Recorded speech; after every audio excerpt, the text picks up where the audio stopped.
tous les cas, en fait, ce qui est vraiment intéressant dans le cadre de cette 5e édition et cette première restitution finalement des résultats que vous pouvez constater dans les prises en charge faites au sein des USPS, c'est quand même que vous avez constaté des besoins avérés et vous avez trouvé une réponse adaptée en fait à ces besoins, et déjà l'USPS en fait porte tous ses espoirs, et on constate en fait déjà le bien fondé en fait de ces structures. Alors après en fait 3 éléments peut-être en fait à un petit peu investiguer. Déjà en fait l'enjeu effectivement des moyens, ça vous l'avez déjà en fait largement développé, mais ce qui est frappant en fait quand on visite les USPS et plus globalement en fait les structures qui prennent en charge en fait la souffrance au travail comme un hôpital de jour, c'est effectivement la complexité des prises en charge. Moi c'est vrai que ce que j'ai vu m'a beaucoup frappé, parce qu'en fait on croise effectivement l'approche de groupe, l'approche individuelle qui est très forte, l'approche en fait aussi du groupe homogène en fait de patients, et ça c'est vrai que c'est très difficile en termes organisationnels. Vous l'avez évoqué madame, vous l'avez évoqué docteur Kosowski, et c'est vrai qu'on a une difficulté en fait organisationnelle qui suppose des moyens en qualité effectivement hôtelière, en qualité en termes d'encadrement de personnel, mais au-delà en qualité en fait de système d'information. C'est des outils très particuliers avec comment les outils de simulation qui ont été également évoqués, mais des outils aussi numériques en fait d'organisation, c'est-à-dire qu'en fait c'est de la planification en fait de soins pour avoir un projet personnalisé de soins, mais aussi en fait les affectations de ressources en fait adaptées, affectation en fait de ressources en personnel, affectation de locaux, parce que qui dit groupe, qui dit entretien individuel en fait dit locaux en fait adaptés, et ça c'est vrai que c'est d'une complexité étonnante, et je crois que d'une certaine façon avec les USPS on a les mêmes sujets sur la réhabilitation psychosociale, parce que finalement c'est à peu près des sujets connexes. On va devoir aussi trouver des nouveaux outils en fait d'organisation en fait pour tout simplement que ce soit fluide, parce que sinon on va aussi épuiser les professionnels de santé à simplement en fait faire les plannings en fait organisationnels, ce qui est quand même un peu un comble. Donc le sujet des moyens, il est évident. Il ne s'agit pas seulement en fait de reconnaître qu'il y a une stratégie nationale en fait en termes d'amélioration de la qualité de vie en fait des soignants. Ça c'est déjà, je pense, un grand pas en fait fait en 2016. Mais après, il faut pouvoir aussi sacraliser les moyens qui vont avec. Et les moyens, ils sont divers, mais ils sont aussi de donner en fait les tarifs, les financements en fait pour ces unités dédiées au niveau des ARS, puis plus globalement sans doute en fait au niveau national, en inscrivant aussi les moyens qu'on consacre à la qualité de vie aux professionnels de santé. Ça, c'est un premier sujet, peut-être un peu terre à terre, les moyens, mais qui conditionnent en fait le reste. Le deuxième, c'est un enjeu aussi d'égalité d'accès aux soins, parce qu'en fait, derrière les USPS, c'est très bien, certaines régions en ont déjà, mais d'autres n'en ont pas. Donc là, on est en fait face aussi à un enjeu de maillage territorial et de répartition de l'offre. Alors c'est vrai que ça avance, ça évolue, comment doucement. En 2016, on a effectivement cette stratégie nationale. Les nouveaux PRS, pour certains, mettent en fait l'amélioration de la qualité de vie des professionnels de santé au cœur de leurs préoccupations. Et c'est particulièrement vrai en Grand Est, et vous en êtes le témoignage aujourd'hui, avec 2 USPS en fait en projet. Et c'est vrai que quand on lit le PRS de Grand Est, on voit toute l'importance en fait donnée à l'amélioration de la qualité de vie au travail, que ce soit d'ailleurs pour les libéraux, enfin pour l'exercice en médecine de ville ou pour l'exercice en fait en milieu hospitalier et en secteur médico-social. Là, j'y reviendrai après. Je pense qu'en fait, il y a sans doute peut-être pas encore suffisamment le lien entre tous les mondes de ce point de vue-là. Mais on s'achemine quand même aussi donc vers un véritable maillage territorial en USPS, et ça c'est un point important. Et c'est évident qu'après, il faudra sans doute en fait animer ce réseau en fait d'USPS, parce qu'il faudra pouvoir en fait partager les expériences. Vous commenciez en fait à avoir quelques axes de travail pour développer en fait l'unité qui sera au sein de la clinique des Boucles de la Moselle. Mais c'est évident en fait que vous bénéficierez des expériences d'Avignon ou des expériences de Châtillon, et tout ça va s'enrichir.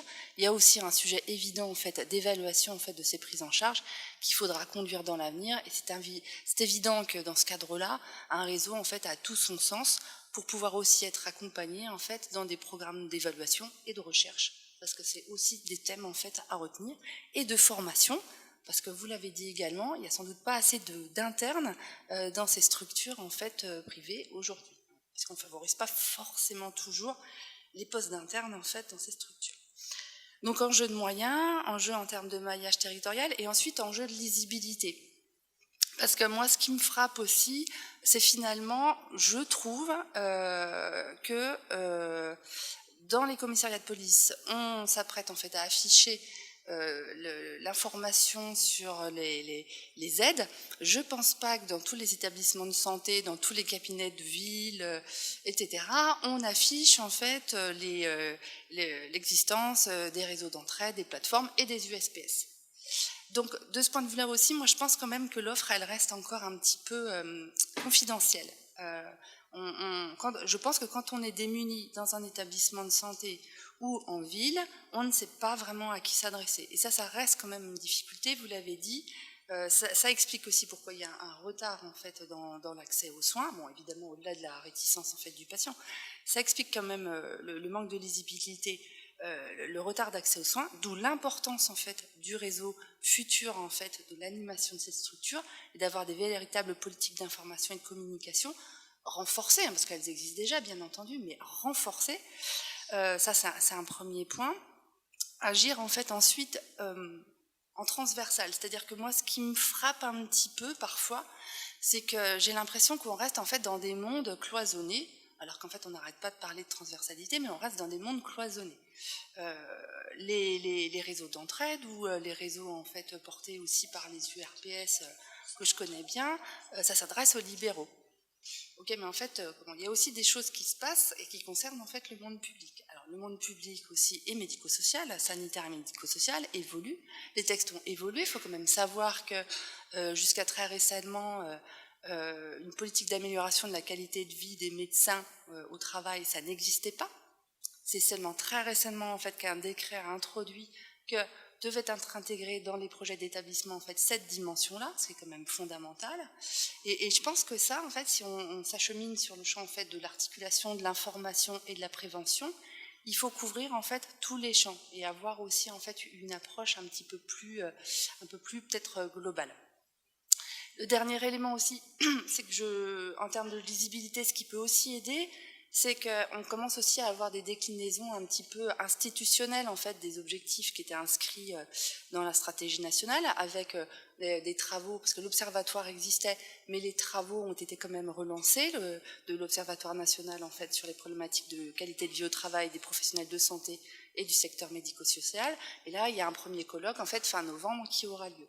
Donc tout ça, en fait, on voit bien qu'il y a beaucoup d'initiatives, mais il y a encore, moi je trouve, enfin, de mon point de vue, j'ai encore l'impression qu'il y a un peu une absence en fait de mise en relation en fait de ces différentes initiatives et de ces différents enjeux. Voilà. Donc ça a été évoqué par une personne de la PHP, mais je pense que ça mériterait quand même de mieux circuler. Je suis pas sûre du tout, alors qu'il y a beaucoup d'initiatives qui sont en train d'être prises dans le public, que le public sache que ces USPS en fait existent véritablement.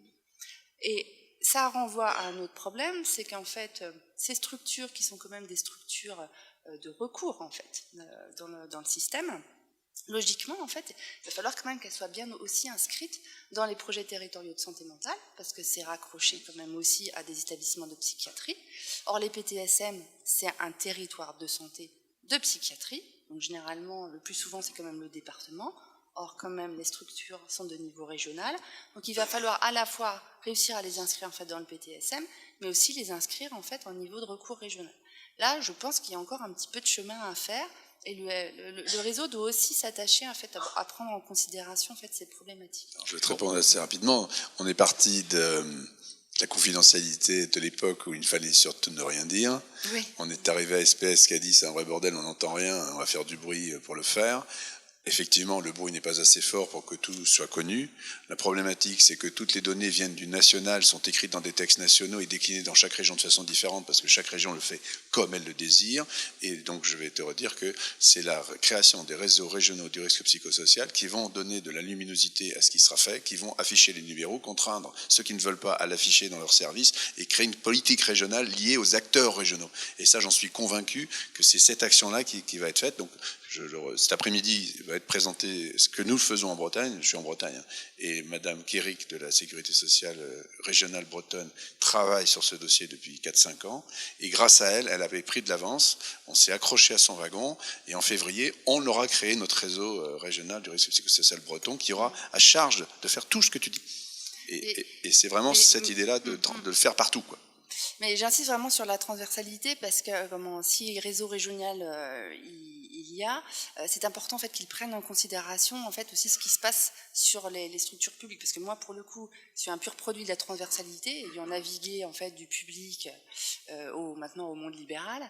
Il y a quand même en fait des structures régionales pour poser par exemple les problématiques des qualités de vie au travail en fait des médecins hospitaliers, mais c'est à l'échelle en fait d'une structure pilotée par l'ARS qui s'appelle la Commission régionale paritaire, et en fait tout ça est bien étanche.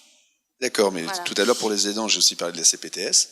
Dans la CPTS, il devrait y avoir un noyau de aider les aidants de la CPTS, qu'ils soient hospitaliers, libéraux ou médico-social. Et à partir de là, c'est la CPTS qui portera le message en disant tu ne vas pas bien, sais-tu qu'il y a une plateforme que tu peux appeler, sais-tu qu'il y a des USPS dans notre région qui te peuvent prendre en charge. Et donc le grammage doit descendre au territoire, au bassin de vie. Retenons qu'il y a un débat entre vous, que nous poursuivrons du coup. Voilà, parce qu'il y a une pause là. Voilà. Donc les questions, il n'y en a pas, parce qu'on a dépassé le temps, vous avez vu, ils sont forts. Ils sont forts, ces docteurs. J'ai un dernier volet quand même, si je puis me permettre, au-delà des moyens du maillage territorial et de la lisibilité. C'est le dernier enjeu, je pense, pour revenir sur le point de départ en fait de l'introduction, c'est quand même l'ouverture, comment les USPS peuvent maintenant en fait être une source d'inspiration pour la prise en charge de la souffrance au travail de certaines populations spécifiques, comme on l'a vu, la police, les militaires, ou comment on peut prendre en charge en fait des groupes homogènes en fait de patients, ou finalement des problématiques professionnelles assez proches, avec des spécificités assez proches, pour construire des filières en fait transversales qui soient lisibles, qui soient bien inscrites en fait dans les territoires, avec un ensemble en fait de moyens dédiés et aussi une offre graduée, parce qu'on voit que les filières, ça passe véritablement par aussi de l'offre de soins gradués, avec la phase de prévention, la consultation, l'hospitalisation complète si elle est nécessaire, et l'hospitalisation de jour. Et là, on aura vraiment un beau modèle, et on aura achevé en fait. Travailler ensemble, et on n'est pas loin de y arriver. Je suis sûr que dans 2 ans, c'est fait. Je suis convaincu.